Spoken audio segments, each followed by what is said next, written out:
Le Monde qui bouge, l'interview ce matin. Nous sommes avec Patrick Martin-Genier, spécialiste des questions internationales, professeur à Sciences Po. Bonjour Patrick Martin-Genier, on va parler ce matin de la visite Bonjour. de Donald Trump en Écosse pour 5 jours. Il arrive ce vendredi.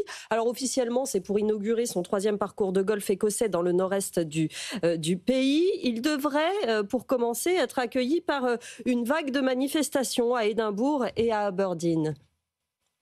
Oui, comme la dernière fois, c'était en 2018, il est allé à plusieurs reprises dans son golf. Il a deux golfs, il a Turnberry qui est dans le sud-ouest et Menny qui est dans l'Aberdeenshire. Et donc il va y aller effectivement. L'objectif, c'est d'inaugurer un de ces golfs, c'est d'y aller, il y va régulièrement. Et il y aura une vague de protestations, notamment avec des manifestations à Édimbourg, car il suscite énormément d'opposition et de contestation, vous imaginez. Mais il sera reçu par les autorités écossaises, notamment John Swinney, le Premier ministre écossais. Cette vague de manifestations est étonnante, même si vous avez raison. Souvent, il y a des manifestations quand il vient. Sa mère était écossaise, on le rappelle, hein. Oui, tout à fait. Elle a vécu à côté, elle parlait le gaélique. Elle a été élevée dans une île juste à côté du golfe de Menny, dans l'Aberdeenshire, donc à côté d'Aberdeen. Il adorait sa mère et donc il a des liens très forts avec l'Écosse, des liens familiaux, des liens sentimentaux.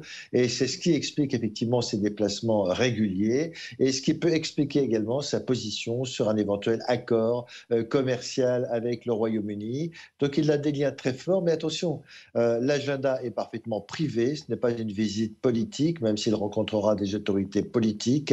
L'agenda est privé, il devrait repartir aux États-Unis mardi. C'est donc une visite assez longue, mais il n'y a pas d'agenda officiel pour rencontrer les différents responsables politiques, même si naturellement, il va rencontrer le Premier ministre britannique Keir Starmer. Oui, c'est ça. Et vous avez dit, le Premier ministre écossais sera là également. Keir Starmer, qu'il devrait rencontrer lundi. Mais tout ça reste informel, vous l'avez dit. C'est peut-être ce que préfère Donald Trump d'ailleurs. Sur quoi pourraient porter ces discussions informelles avec les deux premiers ministres? Ben, écoutez, il sera d'abord question de cet accord commercial dont on a dit faussement qu'il s'agirait d'un accord de libre-échange. En réalité, Keir Starmer, vous savez, avait d'abord invité le président américain pour une visite d'État, puisqu'il reviendra à Londres entre le 17 et le 19 septembre. Mais les discussions porteront essentiellement sur l'accord commercial qui devrait être conclu avec le Royaume-Uni, puisque Donald Trump, le président américain, a accepté d'abaisser des tarifs qui resteront quand même à hauteur de 10% Oui. pour les produits britanniques exportés aux États-Unis. Mais l'objectif de Trump, c'est également d'obtenir une diminution, voire une suppression de tarifs douaniers pour des produits américains, notamment agricoles, qui rentreront au Royaume-Uni.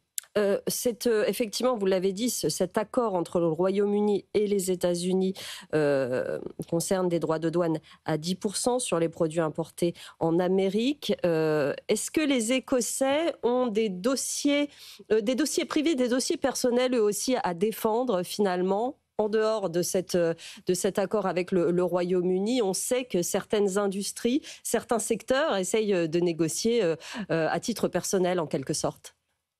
Oui, bien sûr. Vous savez, j'étais, moi, en Écosse il y a quelques mois. Eh bien, il y a une industrie très importante, c'est naturellement le whisky. Le whisky écossais qui est produit là-bas, c'est un des produits qui pourrait être taxé aux États-Unis. Et donc, bien évidemment que cela pourra donner lieu à des négociations personnelles avec les responsables de l'industrie. Le Premier ministre écossais lui-même va négocier la défense de ces industries agricoles, notamment le whisky.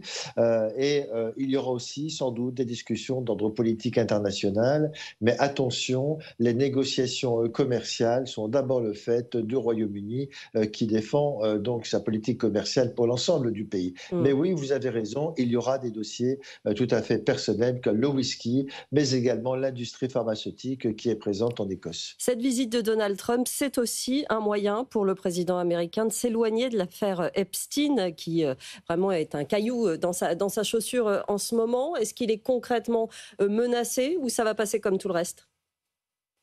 Je pense qu'il est menacé politiquement avec sa base MAGA, Make America Great Again. Il est menacé parce que la base MAGA, grâce à laquelle il avait été élu, naturellement, veut que toute l'affaire, la transparence soit faite sur cette affaire. Et donc, vous m'entendez? Oui, oui, Oui. je vous entends, Patrick Martin-Genier, allez-y. Oui, voilà. Donc du coup, il y avait effectivement cette transparence politique, mais je crois qu'il y a eu une décision de la Cour suprême des États-Unis qui le protège de toute façon de toute poursuite pendant l'exercice de son mandat de Eh oui. président américain. Donc c'est ça aujourd'hui la principale menace pour Donald Trump, c'est sa base qui veut que toute la transparence soit faite. Je ne suis pas certain que ces escapades dans ces donc installations de golf en Écosse puissent effacer et puissent diminuer la colère effectivement de la base MAGA des militants américains. Merci beaucoup, Patrick Martin-Genier, spécialiste des questions internationales, professeur à Sciences Po, d'avoir été avec nous ce matin dans Le Monde qui bouge.